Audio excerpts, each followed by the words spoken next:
Ya, shalom, selamat pagi saudara. Kita bangun pagi ini dengan tubuh yang sehat, semua karena anugerah Tuhan ya. Tuhanlah yang menuntun jalan-jalan kita, Tuhanlah yang menjagai kita, melindungi kita. Dan sudah seharusnya kita bangun pagi hari mencari wajah Tuhan, meminta tuntunannya karena hanya Dialah yang sanggup memberikan jalan yang terbaik.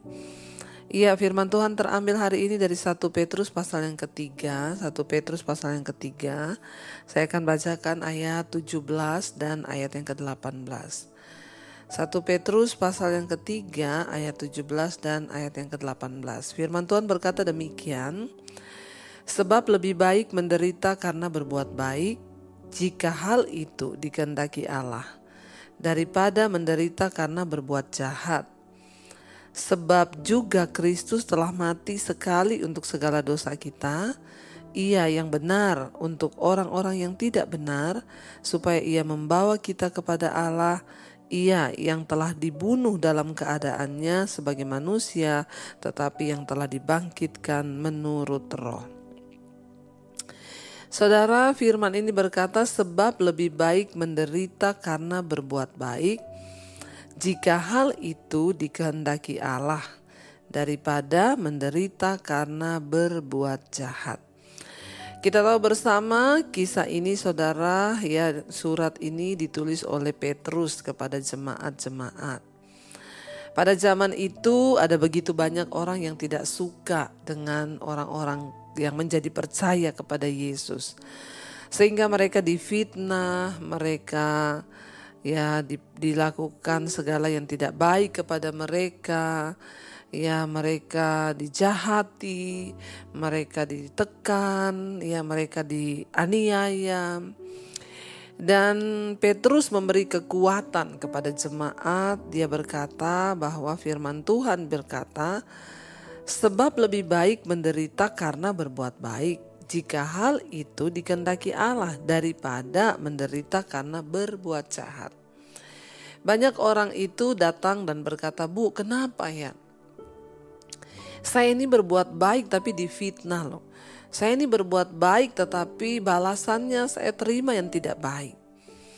Saya ini berbuat ini tapi kok orang-orang itu di luar menceritakan ya tentang saya itu begini. Kenapa ya? Padahal saya ini ya sudah berbuat baik. Saudara, Alkitab berkata, ya, adalah lebih baik kita menderita karena berbuat baik, ya, jika hal itu memang dikehendaki Allah. Artinya apa saudara? Memang ada waktu-waktu di hidup kita ini kita sudah berbuat baik, tapi kita akan menerima balasan yang tidak baik.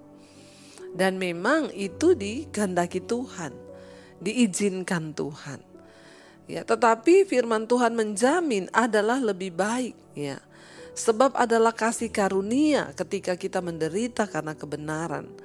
Ya, adalah satu kebaikan, adalah sebuah kebahagiaan jika kita ini menderita karena kita berbuat baik.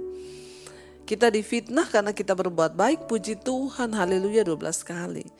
Saya pun belajar untuk tidak mau mendengarkan fitnahan orang. Biasanya orang yang memfitnah itu orang yang gak pernah buat apa-apa saudara. Mereka hanya bisa menghakimi. Orang-orang begitu orang-orang yang tidak pernah melakukan sesuatu untuk pekerjaan Tuhan. Orang-orang yang gak pernah melakukan apa-apa, tapi mulutnya itu di luar memang seperti itu. Tapi ya itu Tuhan izinkan, gak apa-apa. Teruslah berbuat baik, karena firman Tuhan bilang lebih baik. Lebih baik kalau kita ini berbuat baik terus kita difitnah. Lebih baik kalau kita ini berbuat baik terus kita itu diceritain. Lebih baik kalau kita ini berbuat baik terus kita itu dijahatin. Nggak apa-apa, teruslah berbuat baik. Jangan sampai kebaikan kita itu luntur karena percuma lah saya sudah berbuat baik tapi orang gini-gini, ya udah mending saya berhenti. Rugi saudara, itulah manusia. Ya, orang jahat akan tetap mengeluarkan pembenaran yang jahat dari hatinya. Sekalipun dia melihat kebaikan orang, tetap yang keluar itu jahat. Jadi gak usah ambil pusing dengan orang yang memfitnah, dengan orang yang menekan kita, dengan orang yang mencoba menghalangi kita, biarkan saja, karena orang jahat itu akan mengeluarkan perbendaharaan yang jahat. Sekalipun mereka melihat kebaikan orang, mereka sudah tidak bisa menceritakan kebaikan karena memang hatinya tuh jahat. Tapi orang yang baik teruslah berbuat baik.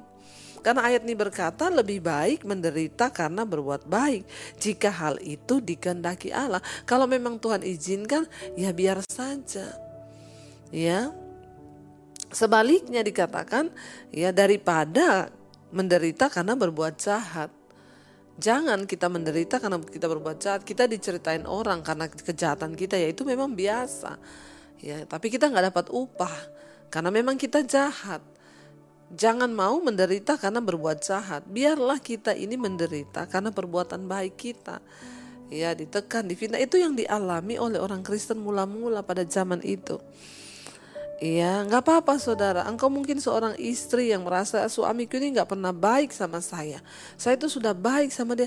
Teruslah berbuat baik, sebab adalah lebih baik jika kamu menderita karena berbuat baik daripada kamu menderita karena berbuat jahat, nggak ada upah. Ya, teruslah berbuat baik. Sebagai orang tua engkau berkata, aku ini sudah baik kepada anakku, tapi kenapa balasannya seperti itu? Teruslah berbuat baik. Karena firman Tuhan bilang lebih baik engkau menderita karena berbuat baik. Ya, mungkin engkau berkata, saya ini sebagai seorang anak, saya sudah berbuat baik kepada orang tua, tapi tetap aja gak pernah ya saya itu dibalas dengan yang baik. Gak apa-apa, teruslah berbuat baik. Karena untuk itulah kita dipanggil, ya. Dan memang hal itu Tuhan kehendaki, ya sudah dijalani aja. Karena bukankah semua yang terjadi dalam hidup kita itu seturut dengan kehendak Tuhan. Tetap berbuat baik. Jangan pernah berhenti. Ya, kalau kita mau mengukur saudara, Yesus saja yang Tuhan, banyak sekali yang membenci dia, banyak sekali orang ingin menjatuhkan dia, banyak sekali yang memfitnah dia. Itu yang Yesus, apalagi kita ini siapa? Nggak ada apa-apanya kita ini dibandingkan Yesus. Jadi kalau hari ini engkau sudah berbuat baik, engkau menderita, engkau difitnah, itu adalah satu kasih karunia saudara. Itu adalah berkat, bersyukur. Semakin kita difitnah, semakin Tuhan akan memberkati. Apalagi kalau kita memang sudah berbuat baik, difitnah, ya itu adalah anugerah saudara. Dikatakan di sana ayat 18, sebab juga Kristus telah mati sekali untuk dosa kita, ia yang benar untuk orang-orang yang tidak benar. Nah, kita belajar dari Yesus. Yesus saja itu benar loh. Dia bukan hanya mau menderita bagi orang yang berdosa, dia mati bagi orang berdosa. Dia serahkan nyawanya dan tidak ada lagi kasih yang lebih besar dari itu.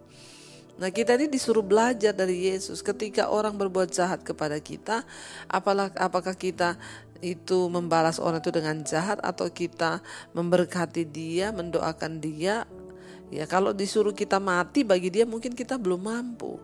Tapi kita belajar dari Yesus, di sini dikatakan, ya sebab Yesus juga telah mati untuk dosa-dosa kita. Dia mati untuk orang-orang yang tidak benar.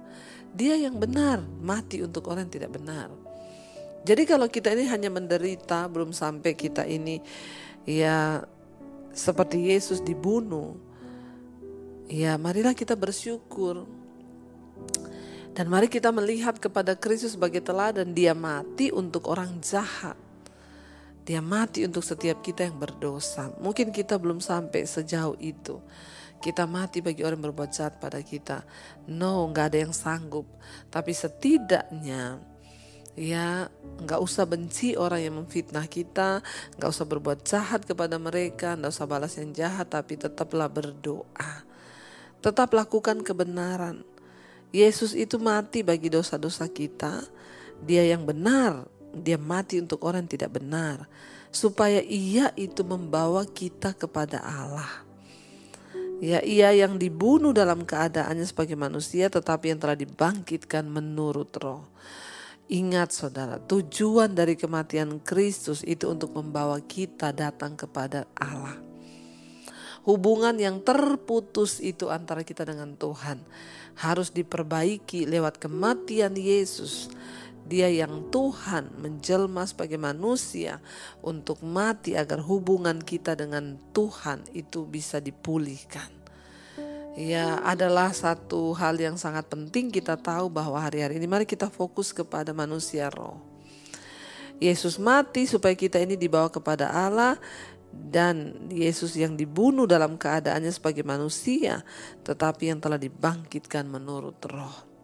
Ada satu kehidupan di dalam kekekalan yang saat ini sedang kita perjuangkan. Kita hari ini sedang berjuang terus melawan daging. Daging ini tidak tahan menderita.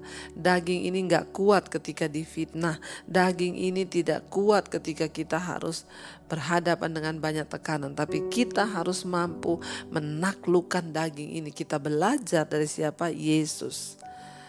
Yang mematikan dagingnya, bahkan dagingnya disiksa, dibunuh, tetapi dia dibangkitkan di dalam roh. Ada satu manusia yang harus kita bangun, yaitu manusia rohani, manusia batinia yang tidak terlihat. Biarlah daging kita semakin hari semakin dikikis. Ya, semakin kita difitnah, semakin kita direndahkan, itu artinya daging kita semakin dimatikan. Waktu kita tidak marah, waktu kita bersyukur difitnah, ya puji Tuhan, haleluya, itu artinya kita akan semakin dimuliakan. Kita akan semakin ditinggikan oleh Tuhan. Tidak usah saudara peduli dengan apa kata orang. Karena orang jahat itu akan tetap jahat. Orang yang hatinya itu jahat, dia akan mengeluarkan hal-hal yang jahat dari perbendaharaan hatinya yang jahat. Dan dia gak akan pernah bisa melihat kebaikan orang lain. Karena itu mari kita introspeksi diri hari-hari ini, supaya kita juga menjadi orang yang berkenan pada Tuhan. Jangan sampai kita juga punya hati yang jahat. Kalau hari ini engkau sedang diizinkan menderita karena kebenaran, bersyukurlah. Sebab adalah lebih baik menderita karena berbuat baik daripada menderita karena berbuat jahat. Orang menderita karena berbuat jahat yaitu wajar, itu hukuman. Tapi orang menderita karena berbuat baik itu adalah anugerah. Mari kita melihat dari cara pandang Tuhan, karena kita semua sedang menuju ke satu hal, disempurnakan. Ya, secara roh kita harus disempurnakan agar ketika Tuhan datang kita berkenan, dan satu saat ketika kita mati, roh kita akan dibangkitkan dan kita akan menjadi orang-orang yang layak untuk duduk bersama-sama dengan Kristus di dalam kerajaan kemuliaannya. Mari kita tundukkan kepala, kita merenungkan firman ini. Terima kasih Bapa, ajar kami Tuhan untuk senantiasa mata kami tertuju hanya kepada Engkau. Biarlah kami juga rela menderita sekalipun kami sudah berbuat baik, tapi orang berbuat jahat pada kami. Ajar kami punya hati yang senantiasa seperti hati-Mu Tuhan, sebab kami harus belajar dari kasih Tuhan. Engkau yang benar mati untuk orang-orang yang tidak benar. Kau berikan nyawa-Mu Tuhan. Karena itu ajar juga kami boleh sungguh-sungguh menderita di dalam kehendak Tuhan. Itu adalah sebuah anugerah jika kami menderita karena kebaikan. Terima kasih Bapa, jagai hati kami Tuhan. Mari katakan bersama pujian ini di hadapan Tuhan saudara.